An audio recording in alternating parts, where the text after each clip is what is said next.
About the big football game this weekend. Steelers, Eagles, the state championship on the line. And Craig Carton, who now hosts a show on Fox Sports 1, yesterday he said the Steelers will be looked at a lot differently, Dorin, if they beat the Philadelphia Eagles. They're going to be looked at differently. Is that true? I don't know that I agree with that.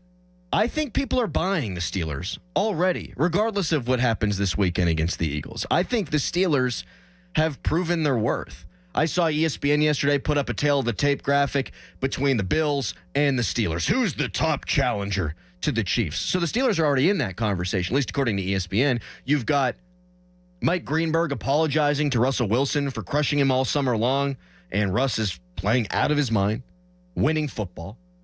You've got, earlier on in the week, Tony Romo saying the Steelers basically could win the whole thing. You've got, who was the other one? Charles Woodson coming out and saying the Steelers could win the whole thing. I don't know that the Steelers are proving anything against the Eagles. If they beat them, it's great. It's wonderful. It helps them out in the standings. And yeah, you just beat another Super Bowl contender. But if you lose to Philadelphia, are people saying you're not a Super Bowl contender? I don't think so. I think people are already bought into the Steelers. I think that, in pieces, people are bought into a certain aspect of the Steelers. But I think in the whole, nationally, people are bought into Mike Tomlin in the Steelers. I think people aren't bought into Russell Wilson. Now, you said Greenberg, he apologized. Now, there's pieces where there's some folks are coming out and saying, oh, well, I was wrong about Russell Wilson. But as a collective, I don't think people are bought in on Russell Wilson yet. And I think this is a game where you're going against a really good defense, a really good back end, a team that has won 9 games in a row, a team that is expected to be in the Super Bowl on the NFC side. If you go into Philly and they know the history and know the Steelers haven't played well there in 50-some years, if Russell Wilson goes in there without his top receiver and they beat the Eagles, I think people maybe will be bought in on Russell Wilson, not necessarily the Steelers, if that makes sense. Okay, that's fair. Is it too early to apologize to Russell Wilson? I think you should apologize to him weeks ago. We've bought into Russ, but you're saying not everybody has. No, still. Not yet. I heard a stat yesterday, and I want to give credit to Dale Lawley, who works for the Steelers. I like Dale. He's a good man, very good man. We once were intoxicated and ate nachos out of a trash can at St. Vincent College in Latrobe. It's nasty. Yeah, well, they were right on top. He went to Clarion, right? No, he went to Pitt Johnstown. Pitt Johnstown, or is he from Clarion, something like that? I feel like he is. I don't know. I could be wrong, but whatever. It's irrelevant. Right on top, those nachos. That's nasty. They weren't covered by anything. They were in the foam container, just sitting right on top. They were just random nachos? Yeah. That's nasty. Tasted great. He said yesterday that in his career, Russell Wilson is 4-0 against the top-ranked defense in the NFL. And I don't know that that's a big enough sample size to take much from it. I do think it's noteworthy. Philadelphia, total defense, number 1 in the NFL. He's 4-0 against the number 1 defense in the NFL in his career. And I think it's because he doesn't turn the ball over. If you look at touchdown to interception ratio all time in the NFL, Russ is right up there. He throws a ton of touchdown passes, but he also does it while protecting the football. The list of people who do that, very short. Very short. I mean, you're talking about Tom Brady. You're talking about Aaron Rodgers, guys like that, and he's in the conversation. I've bought into Russ. Yeah. So if that's what it takes for more in the national media to buy into Russ, I think there's a good shot that he's going to put an effort on the field that's not going to embarrass himself on Sunday at the very least. What I think he does well, why that stat is 4-0 against the top defenses, is that I think Russ respects what usually whenever you're a top defense or a top unit, you do one thing very, very, very well. And then you're pretty good at everything else. And I think that Russ respects the things that a defense does very well, and he counters that, and he figures that out. And and it's not like a insane, like drastic counter. He just knows, all right, like I'm not even going to flirt with that. We're not even going to mess with that. What you do well, like say you do different dogs and blitzes, and he's like, okay, like I'm not even going to even try to invite trying to compete with that. I'm going to go elsewhere.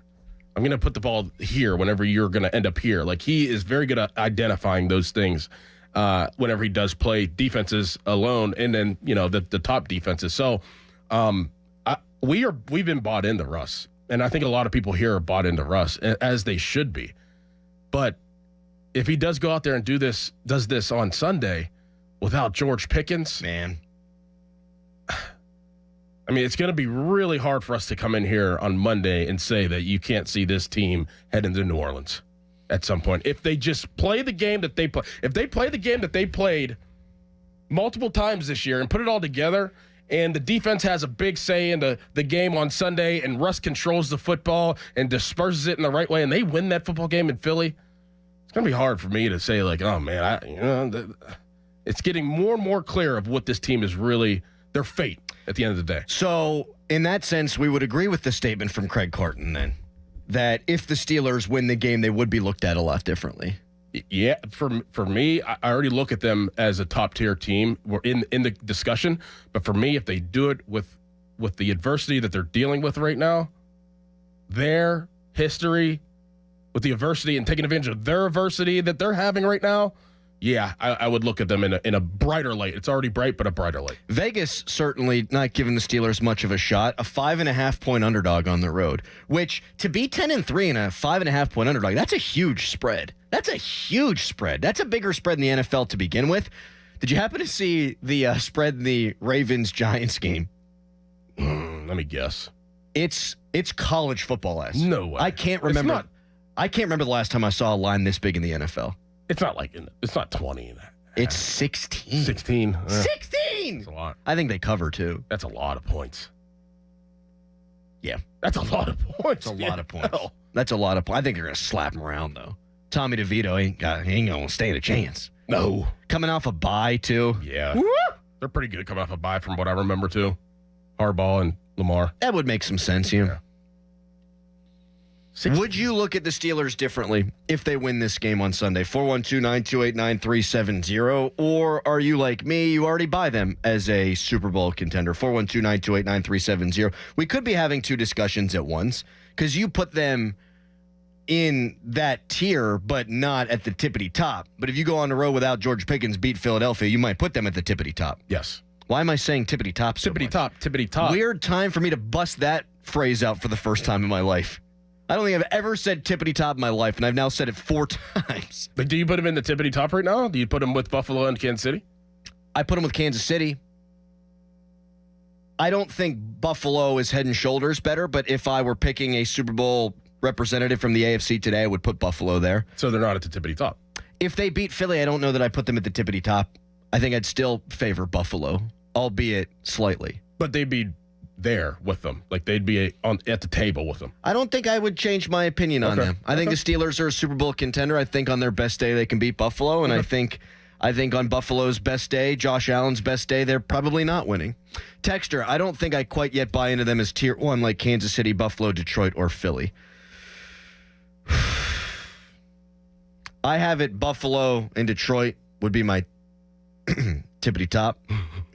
And then I do lump the Steelers right in there with Kansas City and Philadelphia. And then I think the Ravens are a cut below. I think like the Packers, Minnesota are right below them.